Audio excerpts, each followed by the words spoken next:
창세기 11장 27절에서 12장 9절까지 교독합니다. 데라의 족보는 이러하니라. 데라는 아브람과 나홀과 하란을 낳고 하란은 롯을 낳았으며 하란은 그 아비 데라보다 먼저 고향 갈대아인의 우르에서 죽었더라. 아브람과 나홀이 장가 들었으니 아브람의 아내의 이름은 사레며 나홀의 아내의 이름은 밀가니 하란의 딸이요 하란은 밀가의 아버지며 또 이스가의 아버지더라.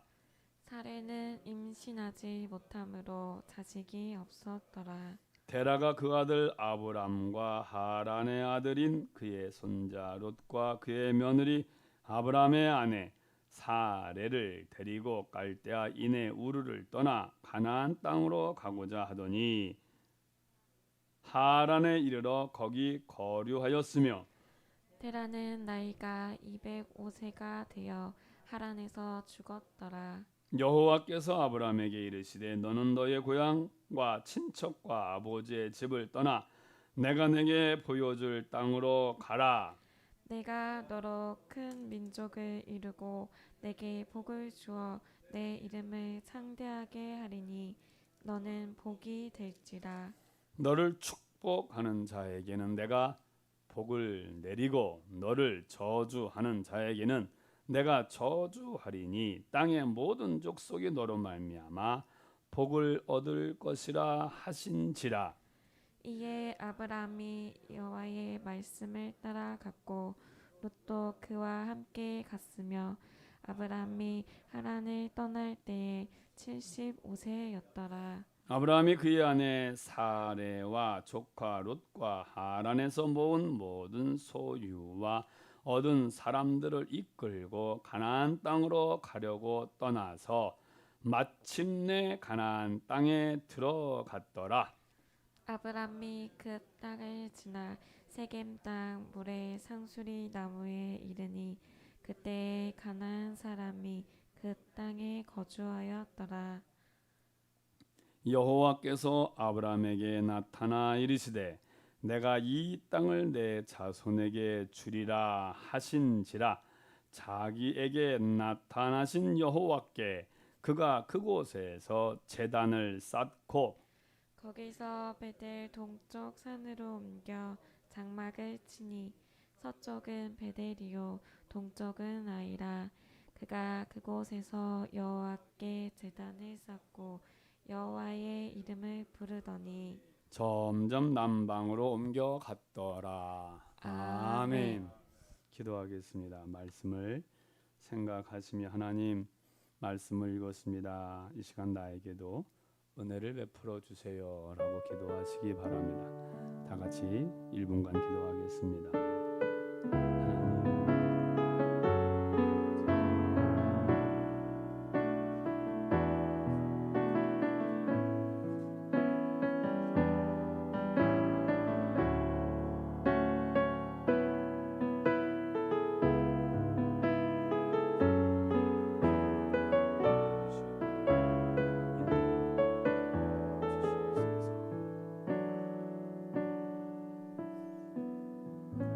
하나님 아버지, 주의 말씀을 읽었습니다. 우리에게 은혜를 내려 주옵소서. 저 말씀을 전하는 종에게 성령으로 충만케 하여 주옵소서. 예수님 이름 받들어 기도하옵나이다. 아멘. 할렐루야. 아멘. 찬양 한 곡 더 하겠습니다. 하나님은 실수하지 않으신다네. 내가 걷는 이 길이 굽어도는 수가 있어도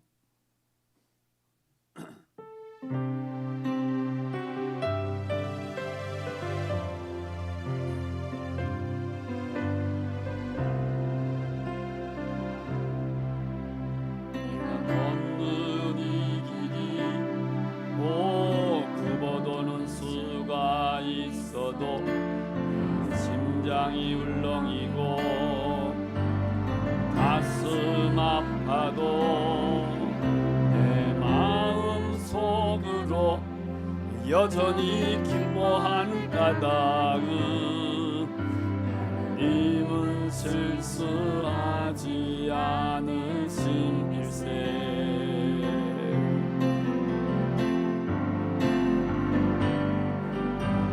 세운 계획이 꼭 나갈지 모르며 희망 덧없이 쓰러질 수 있지만 난 여전히 인도하시는 주님을 신뢰하는 까닭은 주께서 내가 가야 할 길을 잘 아심일세.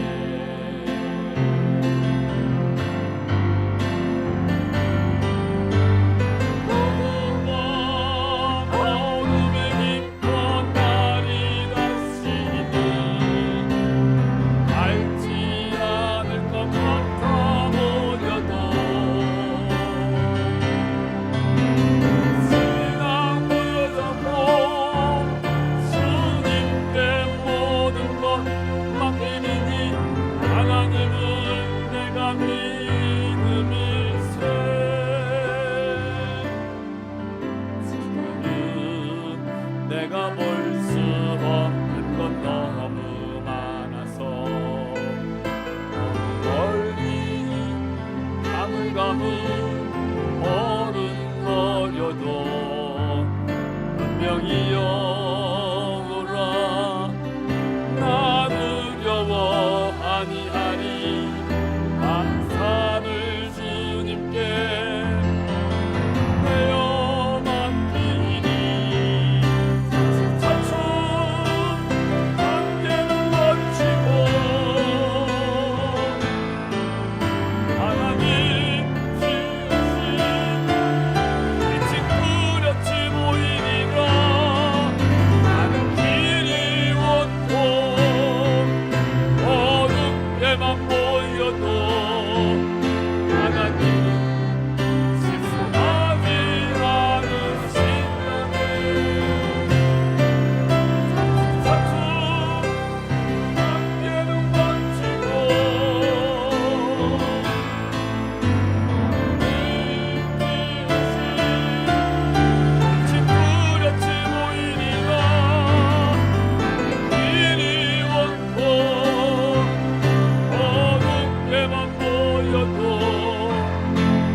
아멘.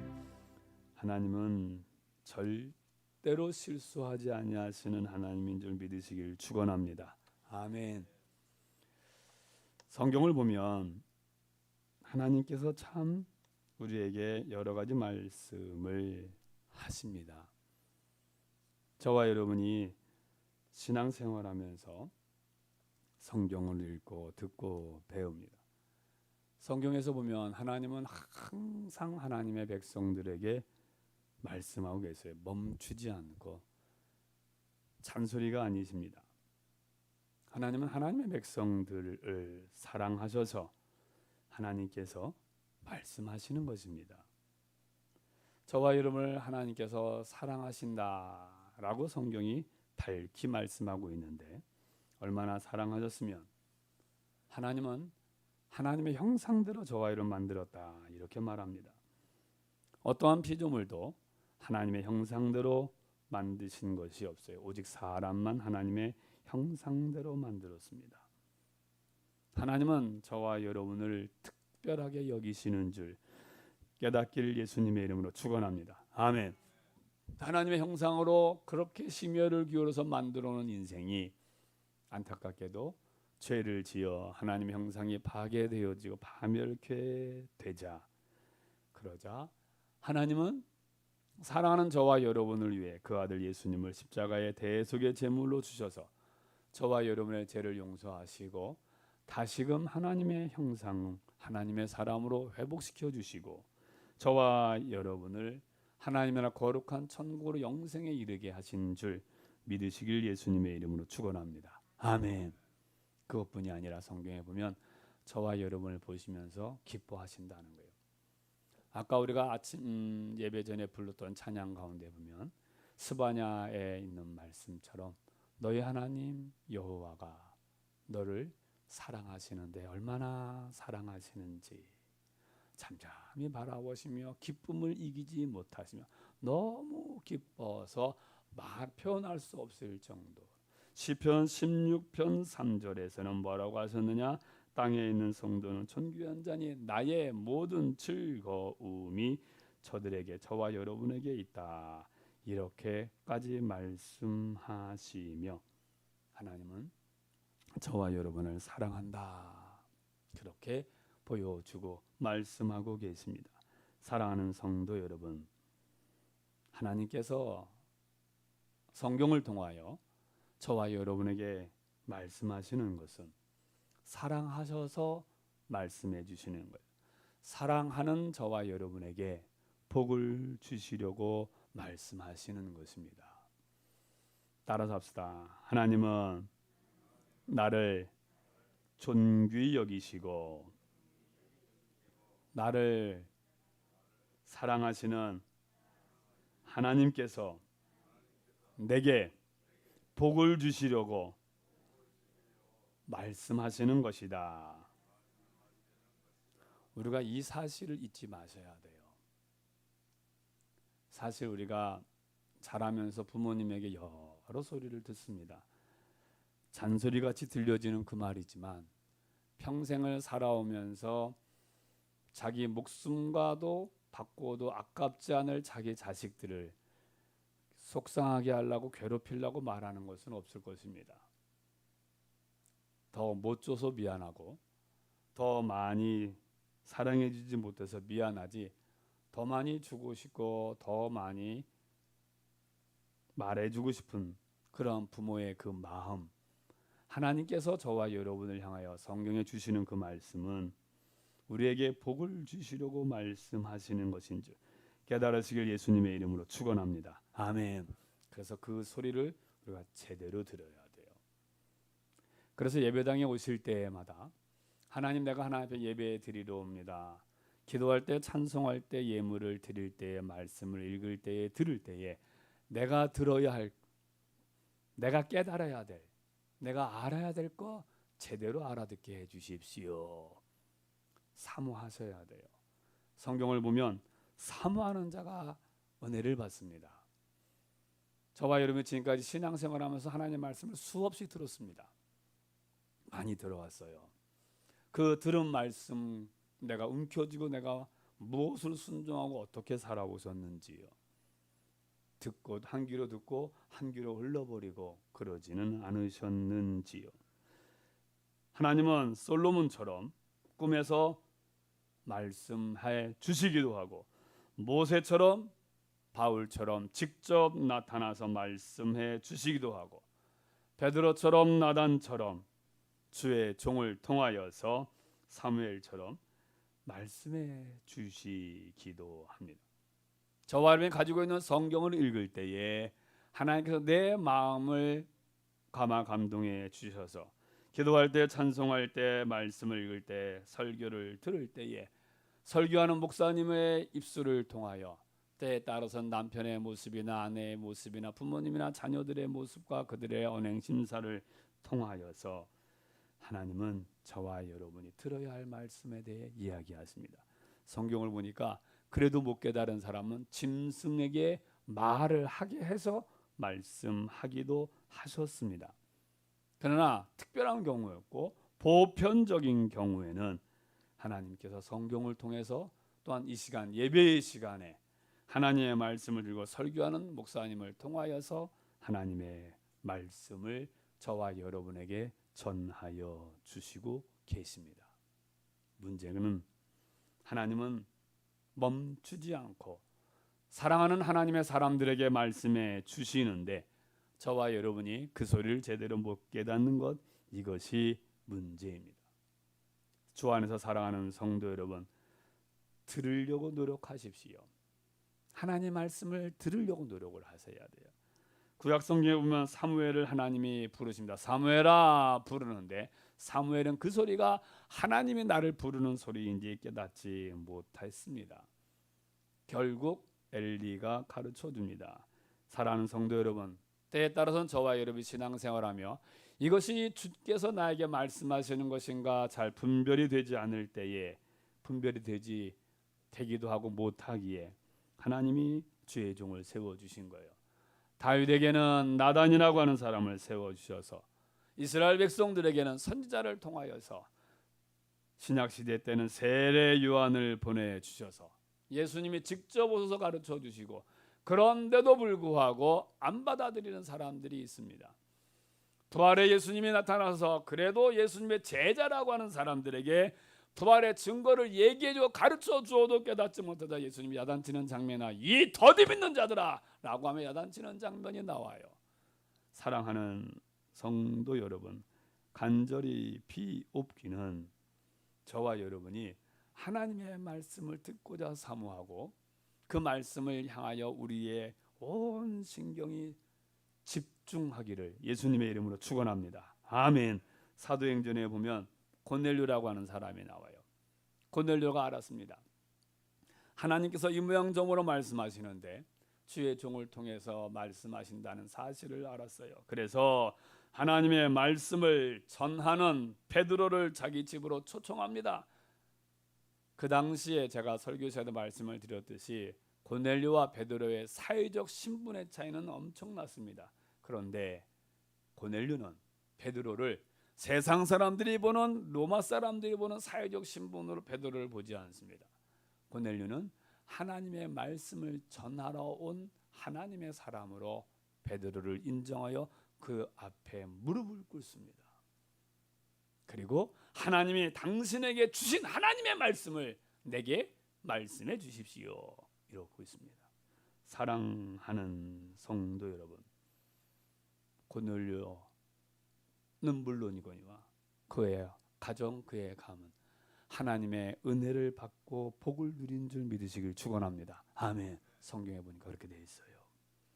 사모하는 자에게 하나님은 은혜를 베풀어 주시고 사모하는 자에게 하나님은 깨닫게 하여 주시고 동일한 시간, 동일한 장소, 동일한 목사님이 동일한 설교를 하는데 어떤 사람은 그 말씀을 통하여서 하나님의 크신 은혜를 경험하는 사람이 있는가 하면 어떤 분은 끝날 때까지 주무시다 가시면서 도대체 목사님은 소리만 쳤지 설교를 어떻게 하는지 모르겠다고 이렇게 가시는 분들이 있습니다.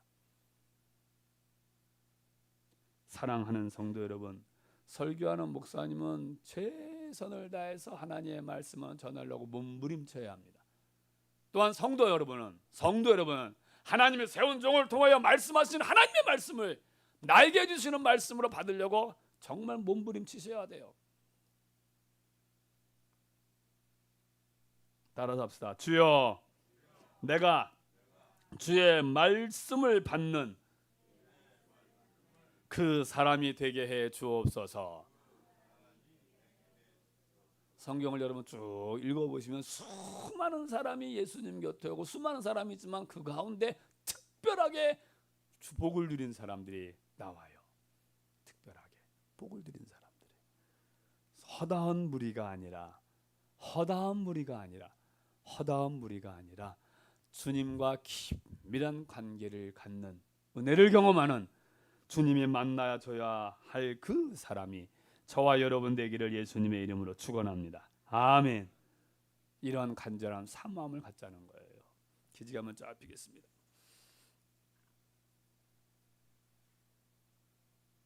오늘 읽은 성경 우리가 많이 알고 들었던 아브라함에 대한 말씀입니다. 자, 우리가 이 아브라함이 하나님이 부르셔서 가라고 그랬더니 갔다 라고 하는 이 내용에 대하여 잘 알고 있습니다. 그런데 우리가 보편적으로 아브라함이 하나님의 부름을 받아서 가나안 땅으로 갔다 그럴 때에 창세기 12장부터 1절서부터 있는데 오늘은 1장 27절서부터 읽었어요. 왜 창세기 11장 27절서부터 읽었을까요? 이 아브라함의 성경에 나온 때가 11장 27절서부터 나오고, 그리고 12장 1절에서 본격적으로 아브라함의 생애에 대해서 설명을 해주고 있습니다. 이것을 신약성경 두 군데에서 아브라함에 대해서 물론 많이 있지만 얘기를 해주고 있어요. 첫 번째가 히브리서 11장이에요. 히브리서 11장의 8절에 보면 8절 이후에 아브라함에 대해서 좀 나오는데 뭐라고 되어 있느냐? 아브라함이 믿음으로 아브라함은 하나님이 부르심을 받을 때 갈 바를 알지 못하고 갔다라고 히브리서 11장 8절에서는 아브라함은 하나님의 부름을 받았을 때 갈 바를 알지 못하고 믿음으로 왔다 이렇게 되어 있어요. 근데 이것을 조금 더 많이 설명한 데가 어디냐? 사도행전이에요. 사도행전 7장 한번 보죠. 사도행전 7장 펼쳐주세요. 사도행전 7장 화면. 자, 사도행전 7장 1절에서 4절까지 말씀을 우리가 한번 성경책을 펴보세요. 사도행전 7장 1절. 자, 1절 시작. 대제사장이 이르되 이것이 사실이냐? 2절 시작. 스데반이 이르되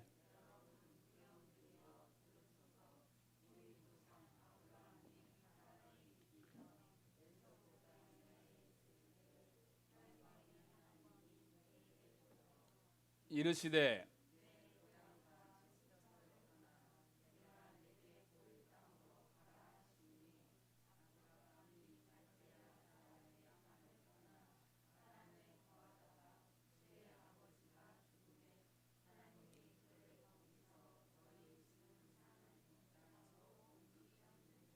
아멘. 지금 우리가 읽은 창세기 12장에서는 하나님의 말씀을 아브라함이 들었을 때 그 장소가 어디냐? 하란이라고 하는 곳이었어요.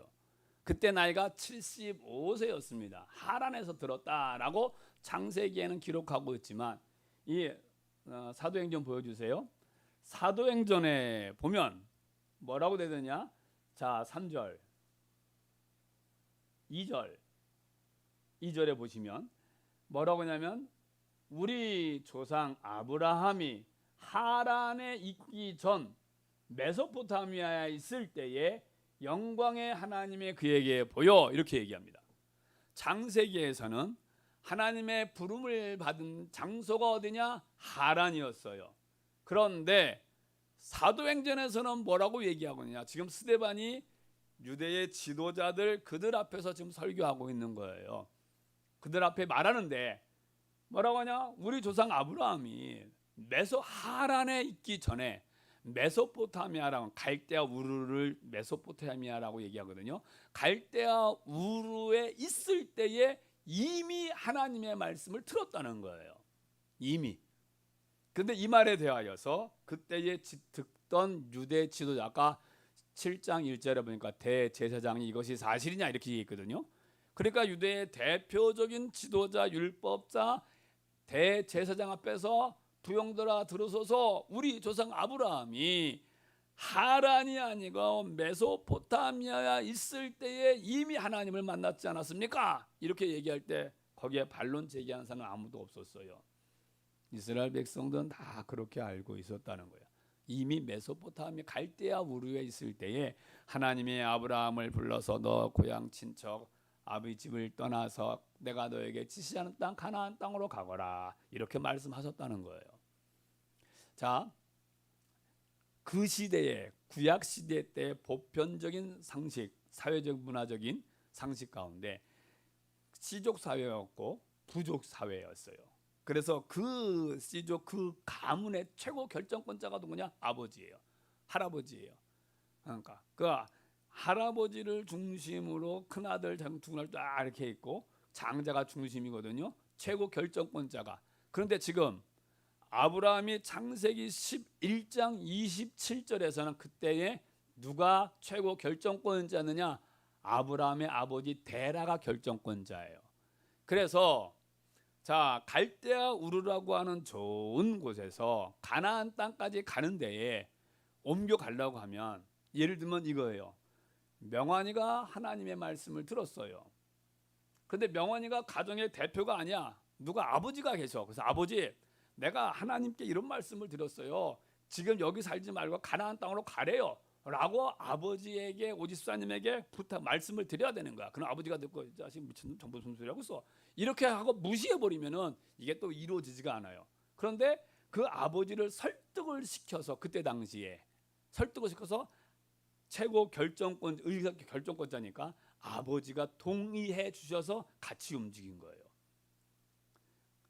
말씀은 아브라함이 들어서 아버지 데라에게 허락을 받고 아버지는 여러분 지금 시대도 가정이 이사하는데 얼마나 힘이 들어요. 당시에는 온 가족이 다 대가족이 이사를 해야 돼요. 더군다나 지금처럼 치안이 좋냐? 아니요, 그렇지 않습니다. 도둑도 많고요, 별 일도 많아요. 그런데 한 가문이 그 가족이 다 이사 가려고 하면 그것도 하란에서부터 가나안 땅까지 700km예요. 그러면 하란 여기 있으면 갈대아 우르에서 하란까지도 몇백 킬로예요. 그럼 그런 거리를 움직이려고 하면 이거 쉬운 일 아닙니다. 그런데 아브라함이 하나님의 말씀을 들어서 아버지를 강권하고 아버지가 허락하여 간 거예요. 그런데 어디까지 왔어요? 하란까지 왔습니다. 하란까지 와서 성경은 거기에서 우리가 아까 읽었던 창세기 11장 31절에 보면 하란에 이르러 거기 거류하였으며 12장 31절 이렇게 되어 있어요. 거기도 지나가야 되는 데예요. 왜요? 목적지가 어디예요? 가나안 땅까지 가라 그랬으니까. 그런데 가나안 땅 가지 않고 하란에 지금 머물러 있는 거예요.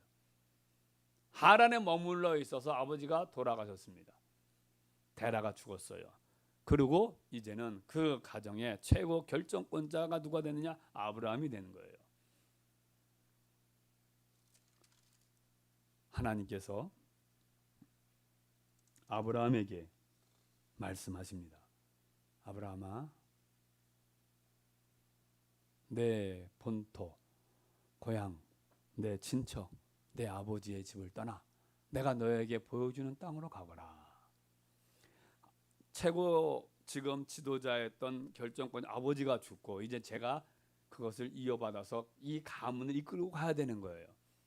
어디로 갈 것이냐? 생판 모르는 데로 가야 할 것이냐? 아니면 내가 살았던 고향 갈대아 우르로 갈 것이냐? 결정해야 되잖아요. 갈대아 내가 살았던 그곳은 그래도 지인들이 있고 친척들이 있고 아는 사람이 있으니까 어떻게 돼요? 그들과 더불어서 교통하며 나누고 안전히 보호될 수 있어요. 아무도 모르는 곳에 가서 혼자 살려고 하면 거기 가서 준비하고 모든 위험을 감수해야 되는 이거 참 쉬운 일 아니잖아요. 타지에 가면 우리가 아는 대로 지금도 그런데 그때 당시에는 텃세가 엄청 심했어요. 지금도 그런데 한 마을에 새로운 사람 와보면 어떻게 돼요? 다 한 번씩 위아래를 훑어보고 별 이렇게. 지금도 그런데 지금도 그래도 법이 치안이 잘 되어 있는 지금도 근데 그때는 뭐 더 힘들었던 시기이지요. 사랑하는 성도 여러분, 우리가 한번 생각해 보셔야 돼요. 뭘 생각하셔야 되느냐? 하나님께서 아브라함에게 말씀하셨습니다. 아브라함이 아멘하고 그 말씀대로 하란까지 아버지를 설득해서 왔다고 생각을 해 보십시오. 그러면 어떻게 되겠어요? 그 다음에 하란에 오랫동안 머물 것이 아니라 다음 목적지 가나안 땅까지 빨리 가야 되는 거예요. 근데 안 가고 머물러서 결국 아버지도 죽습니다. 어떤 신학자는 비약적으로 그렇게 얘기해요. 아브라함은 가나안 땅으로 가자 그러는데 아버지가 야 이마 힘들어서 못 가겠다 여기 있어야겠다라고 해서 아브라함의 아버지 데라가 빨리 죽은 것이 아닐까 뭐 이렇게까지 얘기를 할 정도로.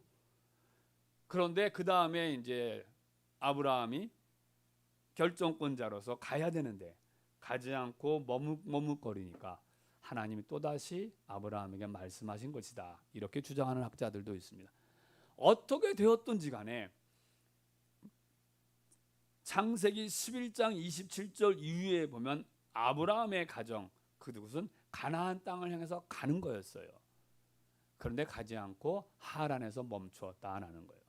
멈추었던 그 하란에서 하나님이 다시금 아브라함에 나타나 뭐라고 그래요? 떠나가라고 얘기합니다. 빨리 가라고 하십니다. 왜 가라 그래요? 본토 아버지 집을 떠나라.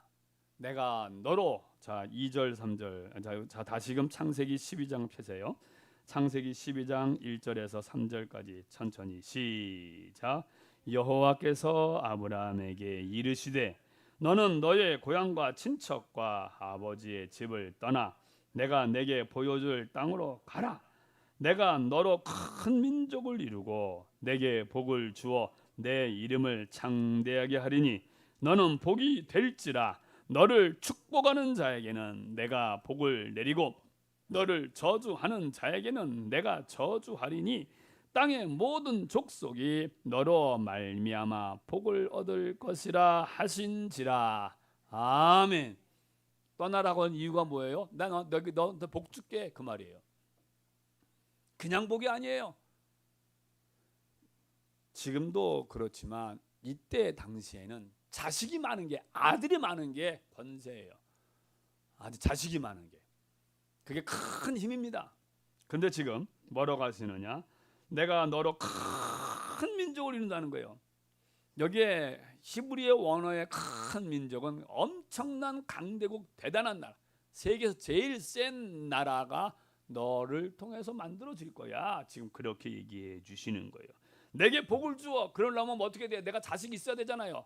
너 후손의 복을 준다. 그 말이, 그 의미가 여기 성경에 이 2절에 복을 주어, 그 다음에 3절 거기도 너는 복이 될지라, 복복복 얘기 나오잖아요. 첫 번째 얘기하시는 그 복은 후손을 얘기하는 거예요. 네 후손을 많게 너 아들 줄 거야. 그 얘기고, 내 이름을 창대케 하다, 명예롭게 하겠다는 거예요. 근데 이것이 단회적인 것이 아니라 지속적이야. 계속적으로 그렇게 되어 있고, 너는 복이 될지라, 복이 될지라, 복을 나눠주는 사람이 될 것이다. 그렇게 지금 얘기하시는 거예요. 그리고 너를 축복하는 자에게는 내가 복을 내리고, 어떤 사람이 아브라함이 가는데 아브라함을 방해하고 저주를 해요. 그러면 하나님이 네가 저주 안 해도 내가 그 사람을 저주해 버리겠다는 거예요. 그러면 사람들이 아브라함한테 돌멩이 하나, 자갈맹이 하나 던졌는데 저 집에 바위덩어리 100개가 떨어져 버렸네. 야, 아브라함 이상하다. 조심해야겠다. 아브라함에게 먹을 것도 주고 선대해주고 가는 길 잘 가라고 보살펴준 저 집 복을 받았네. 농사가 잘 되네. 짐승들이 막 생기네. 야, 아브라함 잘해줘야겠다. 이렇게 하나님께서 아브라함이 떠나는 아브라함, 말씀대로 행하는 아브라함에게 하나님께서 이렇게 해주시겠다라고 지금 얘기하시는 거예요. 그리고 또 뭐라 그랬어요? 너는 너를 세상 모든 민족이 너로 말미암아 복을 얻을 것이라. 아브라함이 복의 통로가 될 것이다. 이렇게 말씀하시는 거예요. 어떻게 하면? 떠나면. 네가 지금 아버지가 죽었어요. 그러니까 다시 고향으로 가지 않고, 네 고향으로 가지 않고 어디로 가라는 거예요? 하나님이 얘기해 주시는 가라는 거예요. 하란까지 왔어요. 하란에 왜 왔어요? 하나님이 가나안 땅 가라 그래서 온 거잖아요. 그런데 거기서 아버지가 죽으니까 갈등을 느낄 거 아니에요. 여러 생각들이 있을 거 아니에요. 그런데 하나님 나타나셔서 너 가지 말고 가나안 땅 가. 지금 얘기하시는 거예요. 떠나가면. 자, 떠나가라라고 하는 의미 속에 어떤 의미예요? 하나님을 믿으라는 거잖아요. 고향으로 가는 것은 다시금 하나님 말씀대로 처음에 갈대아우를 떠나와서 하란까지 온 거잖아요. 다시금 그곳으로 가면은 하나님 말씀 부름을 받기 전으로 가는 거잖아요. 사랑하는 성도 여러분, 지금 하나님께서 아브라함을 통해서 우리에게 말씀하시는 것이 뭔가 좀 생각하셔야 돼요. 지금 네가 살고 있고 생각하고 있는 여러 것, 너의 고향과 친척과 아버지의 집을 떠나는 것은 너의 삶의 가치의 모든 기준을 누구에게? 하나님께 두고, 지금 미지의 세계예요. 모험이에요. 알지 못하는 곳이에요. 그곳으로 가는 거예요. 지금 내가 지금까지 살았던 나의 삶의 인프라가 다 구성되어 있어요. 내 삶 속에 모든 혜택들이 다 있어요. 고향 가면 내가 지금 살고 있는 여기에서 어느 터를 잡은 거예요. 자리 잡은 거예요. 근데 자리 잡은 모든 것을 다 놔두고 다시금 가야 되는 거예요. 어디로? 가나안 땅으로. 그것도 참 옆 동네가 아니라 700km가 넘는. 기지개만 쫙 피세요. 이거 밤새신 분이 계세요. 시험 때도.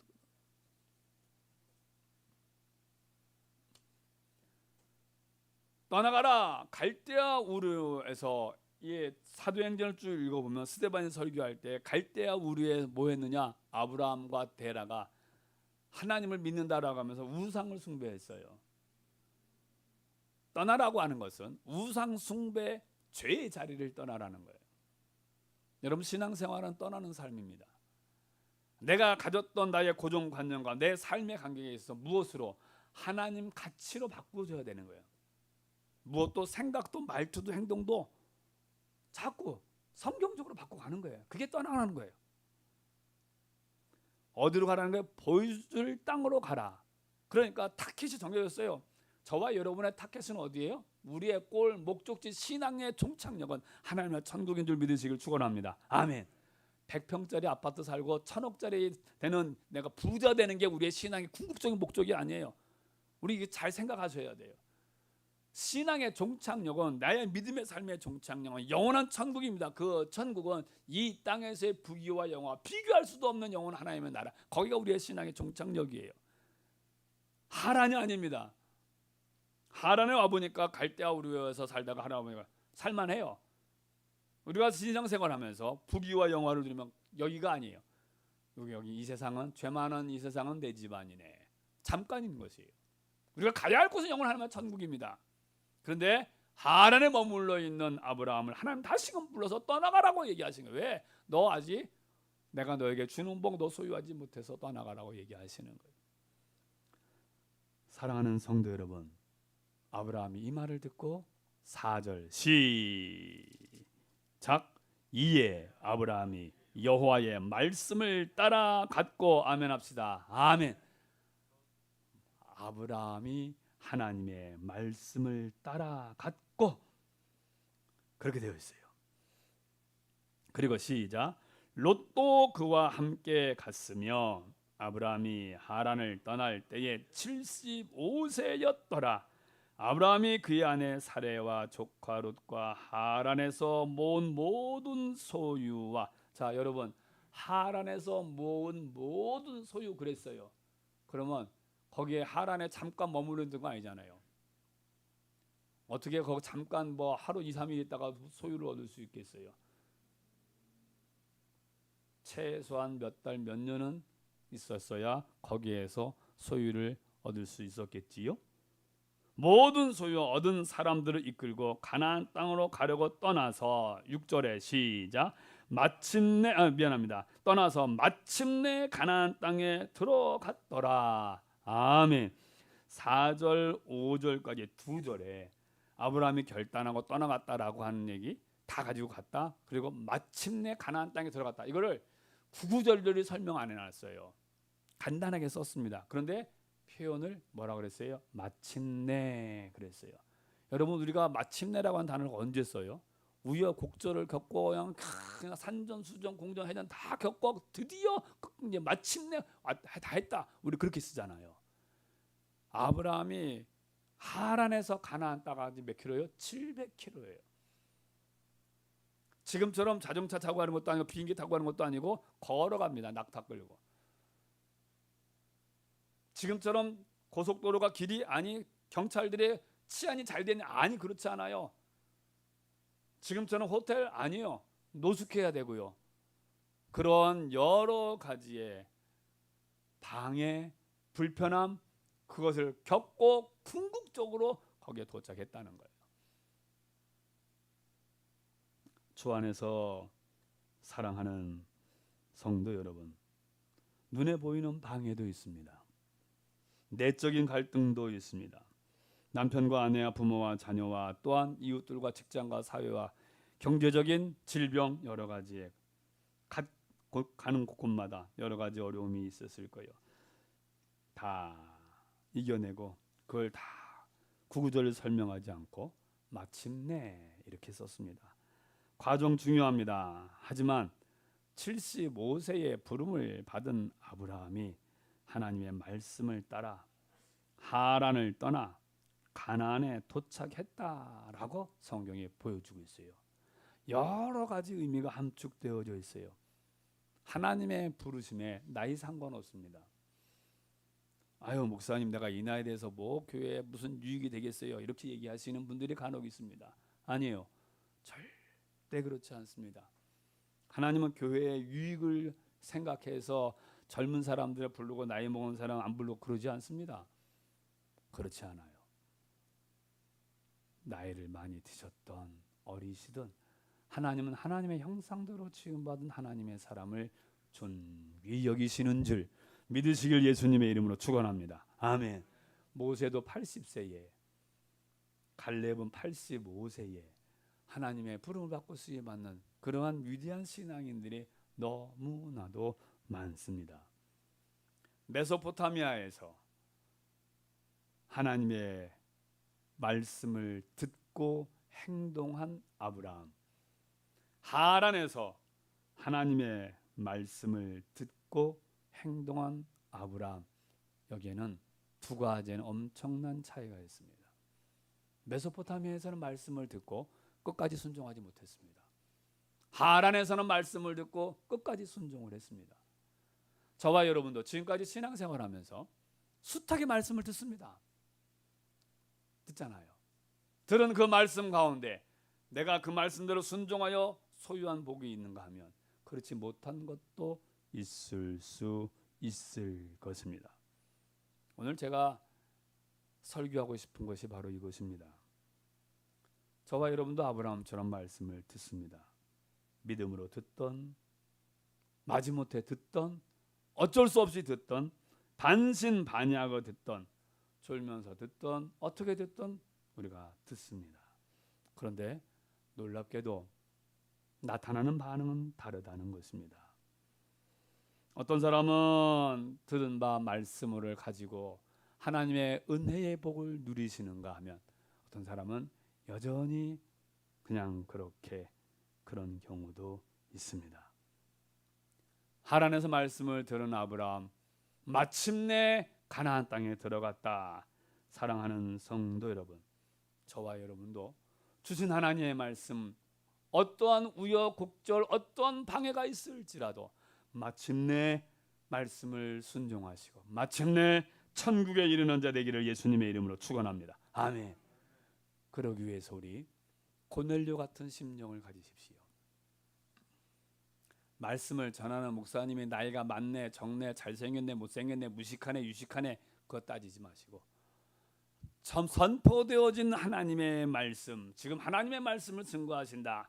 그 하나님의 말씀을 들으려고 갈망하세요. 하나님의 음성은 내게 똑같은 말씀이라도 내 성도들의 모든 형편과 환경이 다르기 때문에 그 말씀을 받아들이는 모든 사람들이 다 다를 것입니다. 사랑하는 성도 여러분, 4절을 기억하십시오. 이에 아브라함이 여호와의 말씀을 따라갔고, 하나님 말씀을 깨달았으면 머뭇거릴 시간 없습니다. 바로 순종해야 돼요. 어떻게? 끝까지. 그렇게 되면 무슨 일이 벌어지느냐? 제단을 쌓게 됩니다. 그렇게 되면 무슨 일이 벌어지느냐? 여호와의 이름을 부르게 돼요. 경험하게 됩니다. 제단을 쌓았다라고 하는 그 의미는 하나님의 말씀대로 했더니 하나님 말씀대로 이렇게 되었습니다라고 하는 증거예요. 저와 여러분이 예배당에서 예배를 드립니다. 하나님 앞에 예배를 드려요. 감사 예배, 사모하며 예배. 여러분 성경에 보면은 번제, 소제, 화목제, 속죄제, 속건제 다 있어요. 그 제사 가운데 하나님 이렇게 복 주셨습니다라고 드려지는 제사 화목제의 제사예요. 내 기도의 소원을 하나님 이렇게 응답해 주셨습니다라고 드려지는 제사 성경에 보면 나와요. 저 지금 제단을 쌓았다라고 하는 것은 나의 하나님이 이렇게 말씀하신 대로 이루어 주었습니다. 나는 그 하나님을 믿습니다. 나는 하나님의 사람이다. 이거 나타내는 증거예요. 신앙의 고백입니다. 요즘 같은 시대에 여러분 예배당에 와서 예배를 드리는 건 내가 하나님 이렇게 믿습니다라고 하는 우리의 신앙의 고백이잖아요. 믿음의 고백이고 선포고 하나님 앞에 믿음의 고백이고 증거예요. 세상 사람들 앞에 나 하나님 믿는 사람임을 나타내는 표시이기도 하잖아요. 제단을 쌓았다 여호와의 이름을 불렀다라고 하는 것은 내가 하나님 앞에 온 세상 앞에 나는 하나님 믿으면서 삽니다고 하는 나를 증거하는 나타내는 표시예요.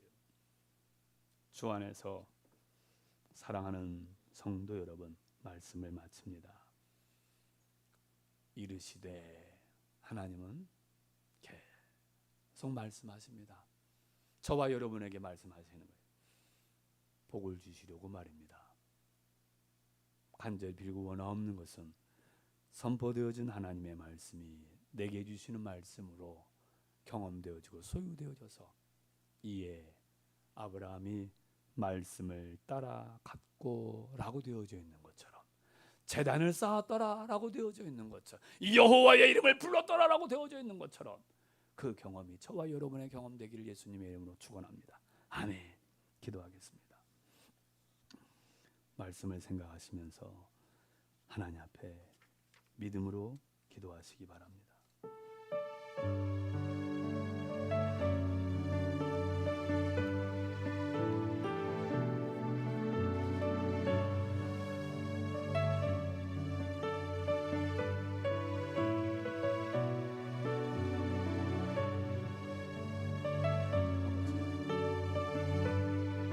흘려버리는 것 되지 않게 해주시고